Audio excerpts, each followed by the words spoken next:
In this part two of learning how to listen other people into existence, we'll talk about things like all conflicts arise from emotions rather than from rationality and logic, 3 steps of listening people into existence, and the 4 involuntary relaxation responses to look for to know that the conflict has been properly de-escalated. Now, some things to ponder. Have you ever thought of ignoring someone's words when you're dealing with a tense situation? Have you ever thought of becoming hyper-focused on someone's emotion when nothing else seems to be working?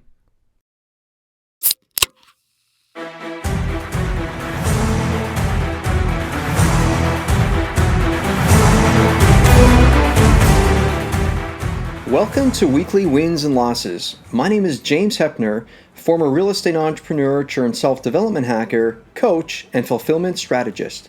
Each week, we bring you a thought to wrestle with that'll help you live fully alive and gain more life.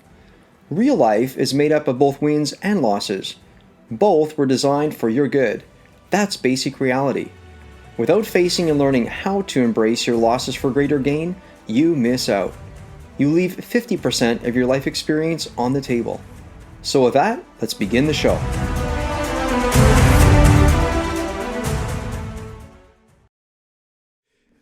So this is part 2, ladies and gentlemen. We have Mr. Doug Noll back, and on our last little talk, it was more than a little talk. I think it was near 2 hours. So we scraped the surface of several areas, and unfortunately, we didn't get to exactly how Doug does what he does. And we want to get into that. And I don't know if I can say that does what he does. It sounds really kind of redundant. But Doug is a former lawyer, and he's someone who does some pretty incredible work. And one of the areas that really intrigued me about him, to some degree, his work kind of reminds me of what my wife Meg does. For so many years, she de-escalated things in her home and dissolved things and churned really crazy situations into moments, and I'd say moments of peace. And I'm like, how in the world do you do that? And so she's kind of unpacked for me some of those ways, and then when I fell into your work, Doug, and of course you take prison inmates, certain people that have been there and many other places, and you turn them into peacemakers, and that's pretty incredible. So firstly, Doug, welcome back to the show, and let's have you spill the beans because I can't wait any longer. Give us the formula. Okay, James. Well, it's great to be back. First of all, for those who haven't listened to the first segment, let me just talk a little bit about who I am, and then we can get into the nuts and bolts of how we can all learn to calm angry people in 90 seconds or less. My professional background, as you mentioned, is as a lawyer. I am still a lawyer, but I no longer practice law. I was a trial lawyer, a civil trial lawyer here in California for 22 years. And then in mid-career, went back to school and earned my master's degree in peacemaking and conflict studies. And I left the practice of law in the fall of 2000 to open up my peacemaking and mediation practice.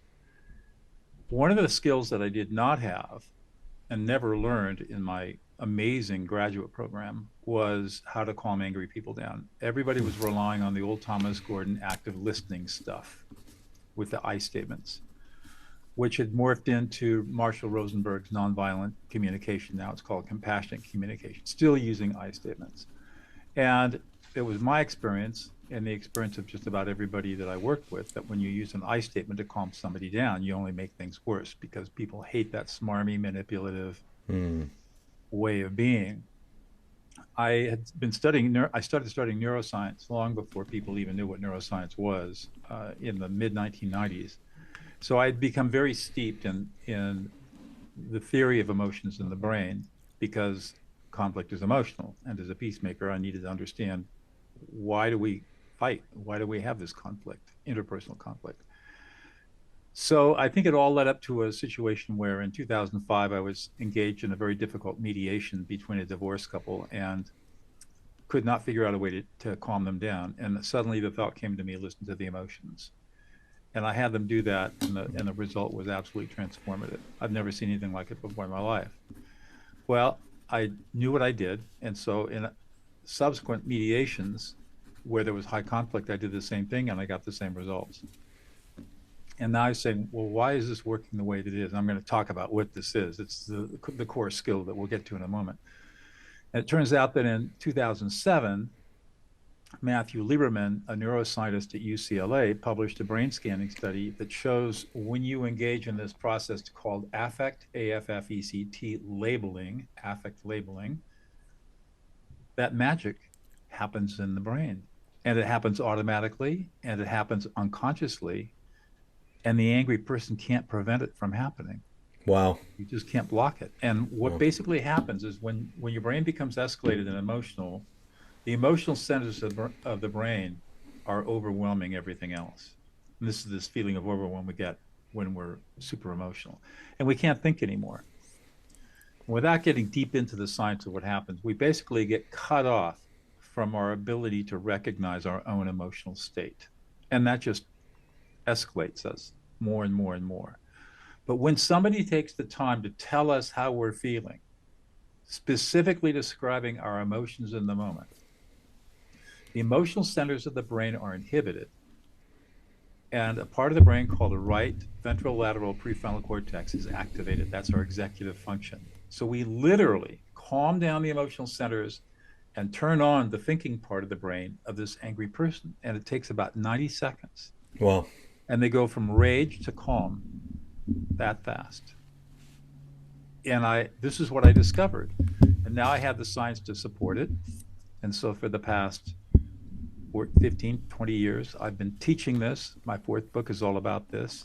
And as you mentioned in the prison project that I started with Laura Coffer back in 2010, it's the core, it's the foundational skill upon which our Prison of Peace project is built, where we go into prisons and teach lifers and long-termers how to become powerful mediators and peacemakers to stop prison violence. We're in over 30 prisons around the world right now. So that's the background. And when you learn this skill, it changes everything. You will never have another fight or argument again in your life. You will be able to calm any angry person. Doesn't matter whether it's 2 years old or a 40-year-old or a 100-year-old person. You can calm them down in between 90 and 120 seconds. You know exactly what to say, how to say it, and when to say it, no matter how intense the confrontation. You can build instant rapport, instant trust, instant loyalty.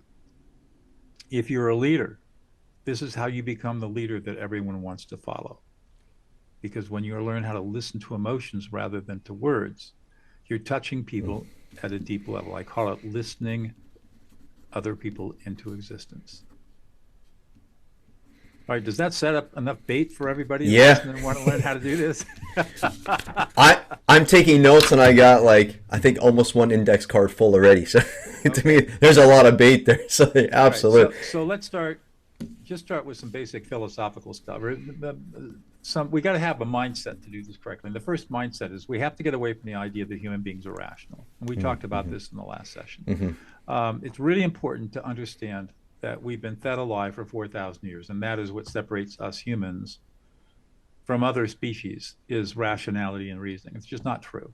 And the neuroscientists for the last 20 years have basically showed us that we are emotional beings, not rational beings. 98% emotional, 2% rational. I know that blew me away. Which, by the way, when you said earlier writing 4 books, why the 4 books? Did you discover the 98 too in book 3 or 4? What happened? Book 4 is where. Okay. Actually, that's not true. I was pretty much aware of that problem way back in the early 2000s. Okay. But so we first of all have to get away from the idea that we're rational beings. The moment we start thinking that we're rational beings, we're in trouble, because we're not. We're emotional. The second thing that we have to understand is that all conflict, all fights and arguments is emotional, totally emotional. There's no rationality involved in conflict at all, of any kind. And the third thing we have to recognize is that you cannot solve an emotional problem with logic and rationality. There you go. Yeah. You can't do it. So that means we need to be focusing on our emotions in order to solve an emotional problem. And it's a really simple to describe 3-step process. So let's go through the 3 steps. Let's say you're confronted with an angry partner, spouse, intimate partner. No, let's not do that because that gets too intense.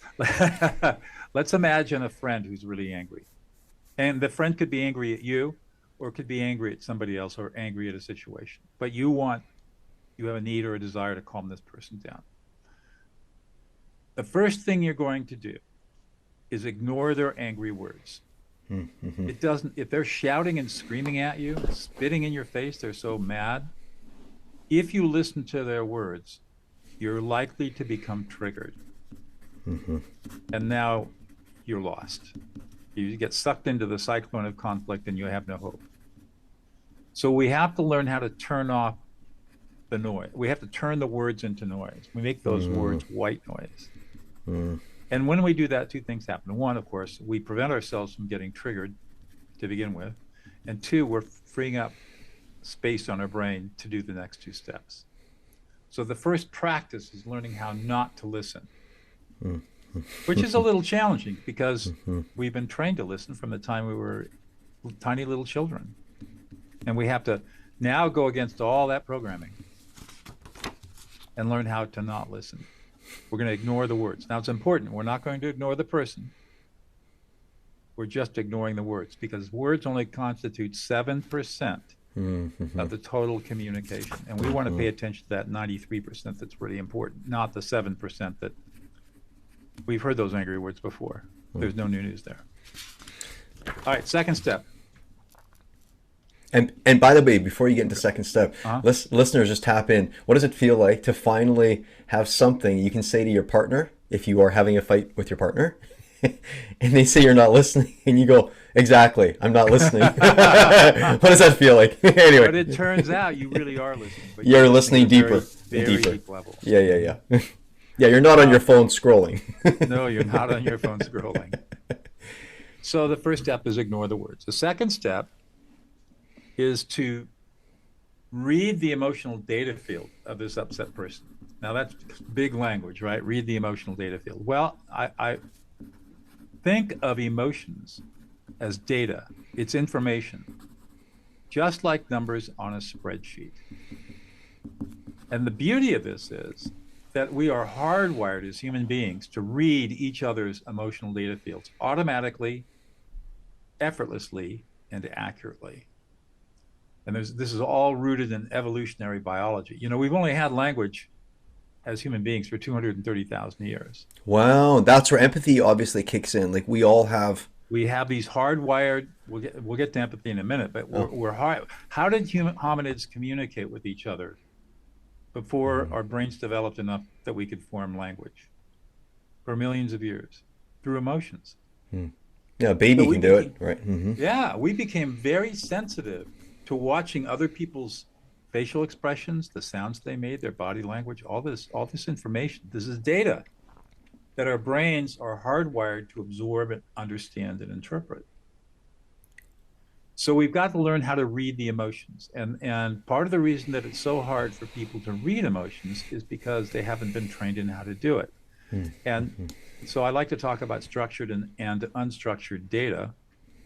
Unstructured data is data that's just out there. It's just that there's no organization to it. Our brains do not do well with unstructured data. And unless we're taught how to structure emotional data in a particular way, most of the time we don't even pay attention to what emotions are going on, except for the really big stuff like anger or deep grief, stuff that's just so in your face you can't miss it. But the really subtle emotional stuff we miss because we don't know what to look for. And once you learn how to structure data, emotional data, it becomes effortless to see what's going on. And we'll talk about that more in a little while. I just want to get the basics down first, and we can come back and talk about the more advanced stuff. So we're going to ignore the words. We're going to read the emotional data field. And basically all you're going to do is just sit in silence, empty your mind, and the emotions will start coming into your head. They'll start coming into your consciousness. And as they come into your consciousness, you're going to do the third step, which is to reflect back the person's emotions with a you statement. No I statement. So let's suppose, James, that you were really, really angry. I might say something like this. I might say, James, man, you are really pissed off. You are really, really angry. You don't feel appreciated. You don't feel supported. You feel ignored. You feel disrespected. You're worried and concerned and anxious. How'd you figure it out? And you're a little embarrassed and you feel a little humiliated and you're really sad and upset because you've lost connection. And at the bottom of it all, you feel abandoned and unloved and unlovable. And it just really pisses you off. Hmm. So you notice how I did a couple of things there. One, I structured the data. We'll come back and talk about that in a minute. But more Hmm. importantly, I used the use statement and just described a whole bunch of layers of emotions that you have whenever you're angry. And even you're not angry right now, but you could feel Mm-hmm. the visceral 100%. change. You felt it. 100%. Yep. You felt it. Yep. You felt validated. Yeah. Well, and actually, what happened is I connected to a moment when I felt exactly the way you're describing it. Right. Because I'm sitting here. Actually, it's funny when you described it. I'm like, wait a minute, is this happening right now? I'm like, no, I'm just remembering when it was like this. You know what I mean? Right. Yeah. Right. And it has, again, this is neuroscientifically based. It's what you felt physically is what's going on in your brain as it starts to sort stuff out. It sorts out an old memory or something, and then you begin to de-escalate yourself and calm down. So you're going to do this. You're going to reflect back these emotions for until you see 4 involuntary relaxation responses. The person's going to nod their head up and down in agreement. They're going to say something usually fairly exclamatory, like, yeah, or exactly, or yeah, that's exactly how I feel. It'll be something like that. That's number 2. Number 3 is you're going to watch them drop their shoulders. And number 4, there's going to be a big sigh of relief. All of it unconscious. They don't even know they're doing it. And when you see those 4 relaxation responses, you successfully calm somebody down. Wow. And now you can Yeah. engage in problem solving. You can do whatever you need to do to help people with it. But you never ever engage in problem solving until you calm people down. You never ever discipline a child until you calm that child down. Because their brains won't take the lesson. So to review, we ignore the words. We read the emotional data fields. We reflect back the emotions with a use statement until we get a nodding of the head, an exclamation, dropping of the shoulders, and a sigh of relief. Or 90 seconds has gone by. If you can't calm somebody down in 90, even 120 seconds, there's something else going on. And you need to rethink your strategy. Now, I've never had that problem. But I say this because it should not take any longer than 90 to 120 seconds of affect labeling to bring somebody off the window ledge and calm them down. So what's really happening here is when you're ignoring the words, you're not ignoring the person. You're really hyper-focused on the emotional experience. And once you're hyper-focused on emotions, you can stay focused on it. You're not going to get distracted. Your mind isn't going to wander. You're not going to get bored. You become totally engaged, and that makes you create emotional safety when you do this. How do you churn that onto yourself? You just turn it on yourself. I'm You do the angry, same I'm thing? frustrated. Yeah. Just say, use I statements, talk to yourself. And it has exactly the same effect. Because it's interesting, like Meg, she's in the Enneagram, she's a 9, and I'm a 4. And the 9 is a peacemaker. Like she's naturally like this. I'm not so much. Like I'm a pretty intense person, so there's always a lot of emotion going on inside of me. There's always a whole bunch. And so I find that, for example, with Harrison or with other people who have intensity, holy smokes, like I wouldn't say it's dangerous territory, but I've really got to discipline myself to not, to not have what they're feeling overwhelm me, right? And so, so what you're saying is just turn it on myself and just ask or just give the statement instead of use statements. I feel like this, and just language it. That's right. You can affect label yourself. And it has the same effect. So let's talk for a moment about how to structure the data. Because I found in teaching this to tens of thousands of people all around the world that one of the hardest things they have is how do they pull the emotional words out of their head to label what's going on in the moment. And it's because we haven't been trained how to associate emotional experience with specific words in our language. And so the way that I do this, at least in English, and I think you can do it in other languages too, Mm-hmm. is to just layer it into six categories of emotion. And we're Mm. going to stay negative for the moment. Mm. So the negative layers, I'll just go, I'll do the layers and then we'll come back and tease them out a little bit. So we've got fear. Mm-hmm. No, I'm sorry. We've got anger, disrespect, fear, shame, sadness, and abandonment. Mm. Those are the four layers, six layers. And what's important to recognize is especially if you're dealing with somebody who's angry or intensely emotional, there are always at least one emotion in every layer is present. I was gonna say, when you lay these things out, yeah. Emotions never Mm-hmm. come just one at a time. They come in complexes. Mm-hmm. Mm. And if we're going to be really effective at calming somebody down, we want to touch on every layer. So let's start at the top. And I'll go slowly so people can write this down. Mm-hmm.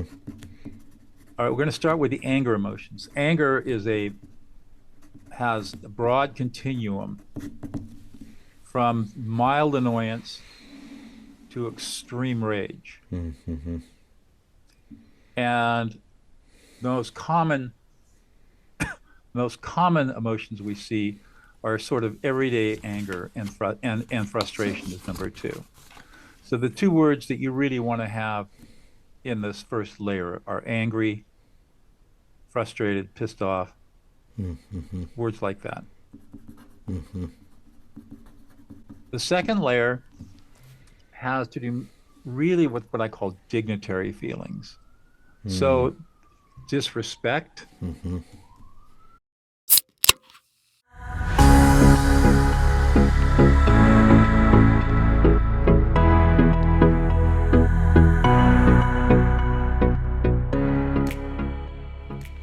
So the question is, how do we strengthen both our mind and body effectively?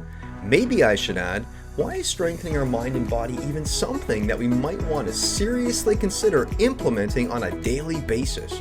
It's all about maximizing your opportunities, maximizing your ability to experience a rich life instead of a mediocre life, maximizing your ability to bring to yourself and others around you what you were set on this earth to deliver and enjoy. What's not to love about stretching yourself and experiencing the truth about the incredible capacity that you actually have? Listen, I really value you and I want to help you maximize your life by sharing a few of the specific strategies that have made all the difference in my life.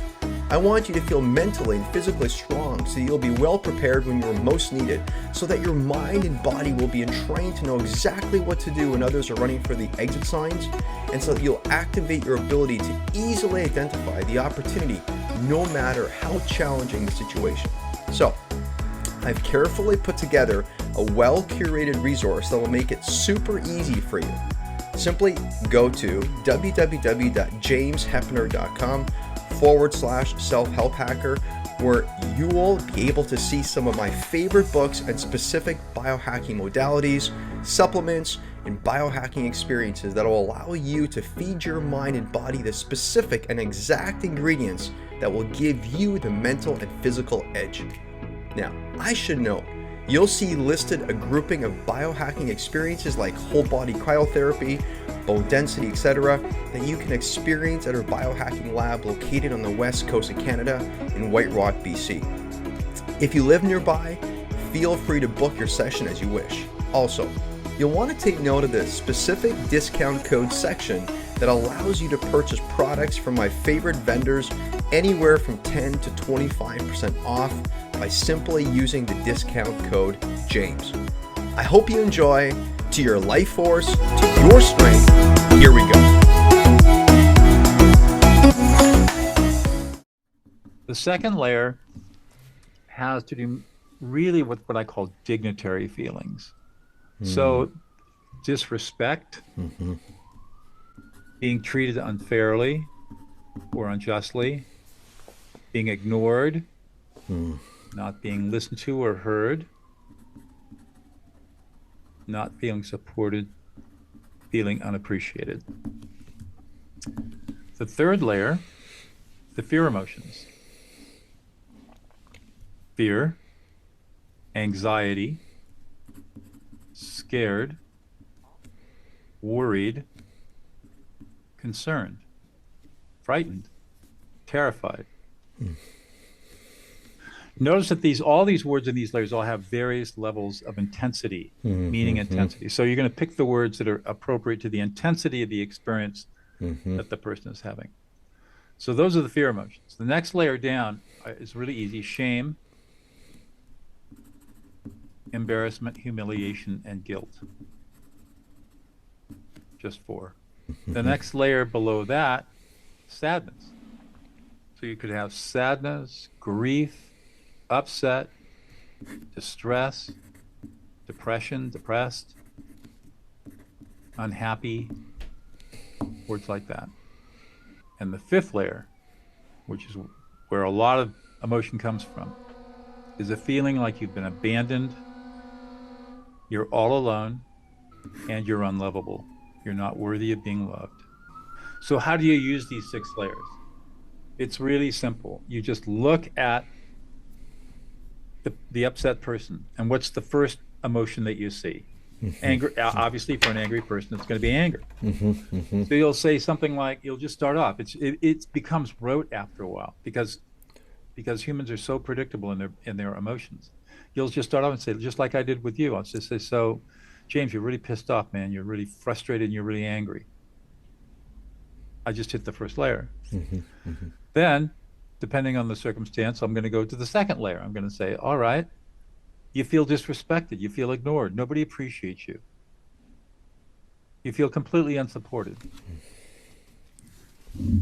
Okay, I just hit those. Third layer, you're really anxious.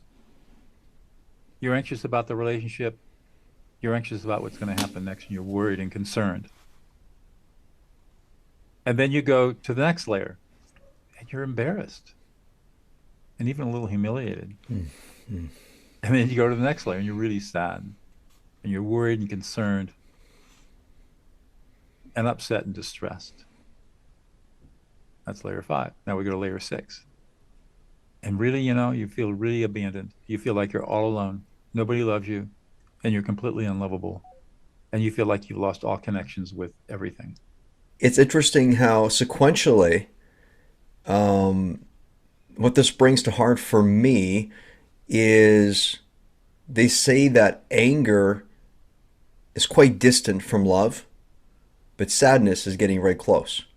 So you move from anger and you just keep going through with it, and invariably you end up at sadness, and then you hit it with the abandonment. And you know what I mean? You nail it. And so what you want to do as you begin to practice this is just keep these layers in mind. Maybe write them out on a little postcard and practice using these different layers. Sometimes, for example, you'll confront somebody who's experienced loss, so they're in deep Mm-hmm. grief. Mm-hmm. And you'll start with grief. But guess what? There's anger involved. Somebody loses a loved one, they're going to be angry. Mm-hmm. It's just going to be deeper. Mm-hmm. Mm-hmm. Mm-hmm. Um, Sometimes you are in situations where you don't go down to sadness and abandonment because it's too intimate. Yeah, you're not ready for it. For some people, they're not ready. Or They you're in just. that you're it could be that they're not ready for it, or it could be that you're in a non-private, non-confidential situation like a group Uh, meeting, and you don't want to get that personal and go that deep. it makes Although complete I have to sense. tell you, Yeah. I'll never forget a time I was working in a prison, and I was teaching this material to a group of Mm. I was just doing a one-off workshop for a group of about, I don't know, it must have been 250 men in there. And I said, "Who wants to cry?" And I looked around and said, "Who's the meanest, biggest gangbanger in here?" And they all Mm. point to this guy, Mm. right? And everybody starts laughing. I said, "Are you ready to cry?" And he's Mm. just, yeah, And I'm 6'1", he's 6'6", he tired of, we probably weighed 300 pounds. I mean, this guy was a monster, all tatted up, but, Yeah, yeah. oh, you get the picture. Hmm. I had him sobbing in three Wow. minutes. Just going through this. I said, tell me what's going on in your life. That's all I asked him. And I could just feel the emotion inside him. And I just started labeling and labeling and labeling and labeling. And he just broke down, started crying, because it was the first time in his entire life anybody had really listened to him and validated him. You could have heard a pin drop in that room. And nobody made fun of it because they all got it. What they heard, I was doing it to him, but they were all getting it too. If you can do it with him, they're all taking it in. That's right. They're thinking it's possible Right. for us. But so that's the thing is that I'm good at this, obviously, having got it invented it. So I can go deep really fast. But for people who don't have this level of skill, you can't go that deep in the beginning. And that gets me to the next point. How do we practice this stuff? I was going to ask you, so how can we all implement this? Like, do you have Right. an acronym? Do you have something that we can track with? We can No, stress test? Go I ahead. don't. But here's the rule. Practice in low risk, emotionally safe environments where the risk of failure is low, and if you do fail and make a mistake, it's not going to feel like a big hole is going to open up underneath you and you're going to drop into the center of the earth and never be heard from again, right? My favorite laboratory, Starbucks. You can go into Starbucks at any time. The store is open. Order up your coffee or whatever you're ordering. The people there are hired because they're friendly people. And you can always say something like, you look really happy today. You're really happy today. Or you're really pleased today. So it's going to be it's going to be a one emotion, happy, positive. It's going to be a positive emotion, happy, excited, pleased. You look like you're having a good time. One statement, positive, and then observe what happens. And what will happen is that person will light up like a beacon, big grin, smile. Yeah, thanks a lot. And then all of a sudden, they're going to start talking. Because in the first time, this is probably the first time ever anybody has come up and acknowledged and validated who they are as a human being, other than something other than a Starbucks coffee barista trying to pay with their way through college. So you practice in Starbucks, and then you go to the grocery checkout, and the checkout person, you say, do the same thing. Usually they're a little more stressed and tired, and so you can say, yeah, you're a little stressed. But one emotion, observe. And you do this for 3 weeks. You do it at least 4 or 5 times a week for 3 weeks until you begin to see that this really does work. You'll see the same reaction over and over and over again. It becomes self-reinforcing. And then once you feel comfortable, like, yeah, this really works. This nutcase in California knows what he's talking about. Then you start it on friends. And you have a conversation with a friend, listen to their emotions, and just reflect back 1 or 2 emotions in a conversation with nothing else, and watch what happens. Observe. If you've got small children, this works really well. From 2 to about 8, you can get away with it without a lot of skill, and they'll love it. You can practice on your dog or your cat. They don't know what you're saying, but they love the attention, and it gives you practice. You do not bring this home to your intimate partner until you've gotten really good at it. And the reason for that is that this practice builds deep intimacy very quickly. Every relationship eventually kind of moves into a place of what I call intimate equilibrium. There's a certain level of intimacy, most of the time not very intimate for couples. The polarity drops off. That's right. And so what happens is they're at this level, and you come in with these statements, and you're now making a request for the intimacy level to go much, much deeper. And an unprepared partner is going to be scared to death of that. And so you're going to it'll cause upset. So what you're saying is, don't take a cue card and look at your Don't wife. take a cue card. That's not a good idea. Unadvisable. You're following a program here. What are you right. programming No, into no. me? Yeah. No, And I get so it. you're not going to bring it into your intimate relationships until you really feel comfortable with it. And you really had a lot of practice in all kinds of other circumstances, and then you can do it. And if you do it right, it's really powerful. And if your partner, whoever you do this to, whether it's your intimate partner or anybody else, feels deeply validated and deeply heard, and will almost always express gratitude. Always say, "Thanks for listening to me. Wow, that was amazing." Because what you're doing is you're providing them something they've never had before. Since we're really focused on calming angry confrontation, we're not so focused on the happy emotions. But the happy emotions, positive emotions, are really good to use with children. What do you think would happen if we as a society? What would happen? I'm thinking even in your work. What would happen if you?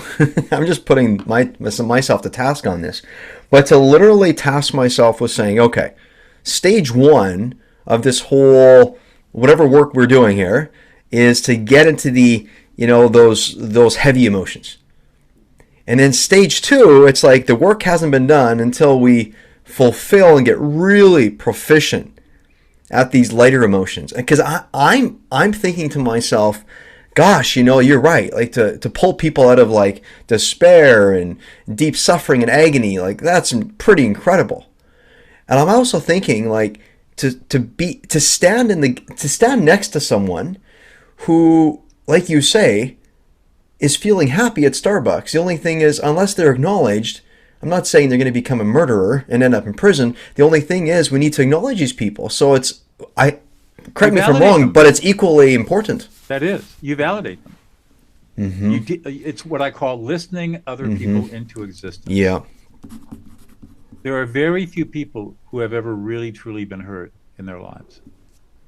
And the beauty about this work is that it costs you nothing to give it. A little And time, a little presence to nothing. learn. That's And it, it's right? priceless. Right. 100%. It's priceless. And you absolutely transform lives with these skills. My belief is if parents could learn these skills as young adults in their 20s, having children, if they could learn these skills, master them, and use them on their kids, we would not have prisons in 20 years. I can Every imagine. single Yeah, yeah. person that I've ever met in prison has had suffered from deep emotional traumatic abuse. There's not one of them that I haven't met. So what And it happens? all happened in their Yeah. families. So what happens? So let's go just a little deeper for just a minute or two. So what Mhm. happens? It's 90 seconds or it's now 120 seconds and you're realizing nope, not working. What's going on? Okay, so you may want to keep going. You may feel like this is just a lot of stuff we've got to unpack here. It's going to take a while. You're going to have to cycle back through this over and over again until you scratch the itch. Oh, And on the few occasions, the rare occasions when you can't calm somebody down because they're just so beyond themselves, that's when there's probably going to have to be some kind of therapeutic intervention. And that's why it's so rare that that happens. They're going to need a higher level of help than what you can provide by affect labeling. well, I just went through an experience earlier when you went through all of these. You began with anger and you just Right. step, step, step, step. And again, and for the listeners, like I said earlier, I found it strange because that's not my current world experience. Yet when you said it, it was like, am I experiencing this now or then? Because what's interesting, it actually felt very connected to have somebody become aware that to some degree, and correct me if I'm wrong, I think we're all a little angry all the time. We're all every one of these emotions all the time. So when you're saying this, I'm like, yeah, a piece of me is feeling that right now too is true. A piece of me, a small sliver, is feeling that right now. Right. Right? And so it's like, how does this person know me? Okay, that's a great question. Right? We all know each other because we're all the same. Mm-hmm. The repertoire of human emotion and human behavior associated with emotion is extremely small. What looks like chaos to the untrained person is total predictability. And that's your structured part. That's right. It's totally predictable. I can watch people fight and argue, and I know exactly what they're going to say. I know how they're going to say it. I know Wow. what's going on in their brains. They can't hide anything from me because I've seen it so many times. It just repeats itself over and over and over again. And the beauty about this practice is that once you start engaging in it, you begin to see the patterns. And all of a sudden, they're no longer scary.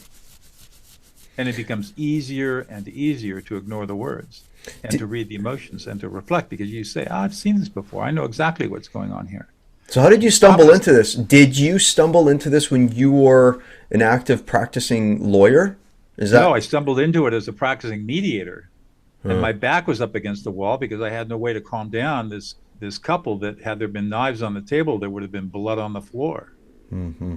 I mean, they were really violent, and I had no idea what I was going to do with these people. And all of a sudden, the thought came to my head: listen to the emotions. Hmm. Hmm. Hmm. Hmm. Yeah, I think Richard Rohr says something to the effect of, and so when I started coaching, I remember, and this is over a decade ago, but he talks about we find ourselves most effective if we're actually inside of another human being, like if we're That's inside of another human, right, and that's the play, like inside, like feeling what they feel, and like right, experiencing what does it feel like in my body, right. right? And that's called affective empathy, and that develops with practice. What we're talking about is known as cognitive empathy, where Mm-hmm. we're affect labeling. Over a period of time, as you get skilled in this, you will then develop affective empathy, which is much faster and more efficient and even more accurate than cognitive empathy. And that's where you can actually feel what the other person is feeling. And that's the validation. Remember, this is all happening inside the brain. This isn't mystical pop Mm-hmm. psychology. This is all hard neuroscience of what's going Mm-hmm. on in the Mm-hmm. brain when you do this. And that's why it's so predictable and so effective, is because it works every single time, because that's the way our brains are hardwired. And that's what makes it so powerful. So where's this work taking you? Thank you so much for explaining, by the way. It's so incredible. I challenge any listener to rewind this, which I'm sure you're pausing several times, but if you want to listen to it again, just do, and just double check your notes, because you're going to want to create a flow chart and do this well, because apparently cue cards aren't allowed. So you're gonna want to put on cue cards perhaps initially, but you want to flow with this. You don't go to Starbucks and You want say, to be off the cue cards pretty quickly. you don't go to Starbucks and look at the person's face, they're smiling, and go, just a second here. You look, you don't want to be doing this, right? So, Right. okay, talk to us. Where's this work taking you? Like, where is this allowing you to enter? Where are you headed because of all of this? What's this Well, drawing to the surface that's a for great you? question. Yeah, Number one, I started a new project a month ago called Difficult Conversations. yeah. And what I'm offering to anybody in the world, I will facilitate their difficult conversation using these skills between them and a person who they've been avoiding having a difficult conversation with. Mm. And but the catch is that you got to let me live stream it on YouTube. Oh, that's Now, cool. if you don't want me to live stream it on YouTube, I'll still do it, but you got to pay me Oh, $1,500. oh, there you go. But what I want to do is I want to build a library on my YouTube channel of conversations that people can look at and say, this, we model Mm. how to negotiate a difficult conversation. And I've done three of them so far. And the two of them were really deep. I Oh, mean, really got way deeper than I ever expected. wow. Um, so there's that. I'm working with school districts. We're in a post-pandemic um, chaos Mm-hmm. in Mm-hmm. schools. Mm-hmm. And so I'm teaching school administrators and principals and teachers how to de-escalate angry parents and kids. And I am also working in organizations, mostly working with leaders and their direct reports, teaching them how to listen to each other, and then how to listen to all the downstream people. Mm-hmm. Mm-hmm. And once they start listening instead of dictating, then all of a sudden the corporate culture changes and retention no longer becomes a problem. So I'm working in there, and I work with individuals and groups. I do have Good group coaching job. sessions, Yeah. the usual stuff. Yeah, yeah, yeah. So where can people find you? Like, let's make this really easy. I know you mentioned some stuff last time, but if you want to say the same Yeah, thing or whatever, so yeah. basic website is dougnoll.com. And if you look at I sent you a link to a web page that I have for all your listeners. Thanks, Doug. I appreciate Okay, it. James. With inflation rates rising, interest rates shooting up, gas prices skyrocketing, and the continued global unrest, it's easy to find what's wrong in the world. Tony Robbins says, what's wrong in the world is always available, but so is what's right. Instead of trying to hope and wish the world into a better place, it's time to make the most important decision any of us can ever make, and that is to invest in yourself. Now, you already know that I've always stood with you as you've navigated the uncertainties of life's reality. However, it's now high time that I step up and take decisive action to walk alongside your current life journey by making myself available to you in a radically new way during these challenging times. For a limited time, I'm inviting you to a 45-minute strategic business life consultation at no charge and no strings attached. This consultation is where you'll regain the reins of your life. It's where you'll gain clarity on exactly why you're stuck, moving you directly towards your optimal outcomes. I'm humbled to say, however, my clients' generous reflection of their time spent with me reveals the truth. The skills they've been able to master in a short period of time by engaging in our one-on-one strategic sessions have changed their lives in so many ways. This is the only invitation that I can fathom that will put my skin in the game of your life in such a way that will allow us to address your specific needs with precision and excellence. 45 minutes, just you and I, together on a call to get you headed in the direction you crave most. Here's what my clients report after our one-on-one sessions. A decrease in indecision, an increase in clarity, confidence, and courage, an increase in fully being able to capitalize on what's directly in front of them, an increase in impact at work, on their families, and on their communities, a decrease in pain and suffering, and a decrease in anxiety. So, if you want to move beyond old stories, get clear on where you're headed so that you can shake your world, then here's a rich opportunity for you today. Simply go to www.jameshepner.com and stay on the page for about 45 seconds or so, and you'll see a little pop-up appear that will allow you to book in your business life consultation with me. This offer will expire and fill up. Maximizing this opportunity will set you up to reclaim and regain any of your inner power that has slowly been drawn down over these challenging times. And remember, if you want to stop the self-sabotage, raise your standards, and participate with unshakable confidence, you'll want to take the Maximize Your Life quiz found at www.jameshepner.com/quiz right now. My sincere hope is that you've gleaned a few nuggets for yourself and a few pieces of interest that help you move forward in your unique journey. So again, I thank you for joining me here. This is James Hepner clocking out. Until next time, peace out, rock up.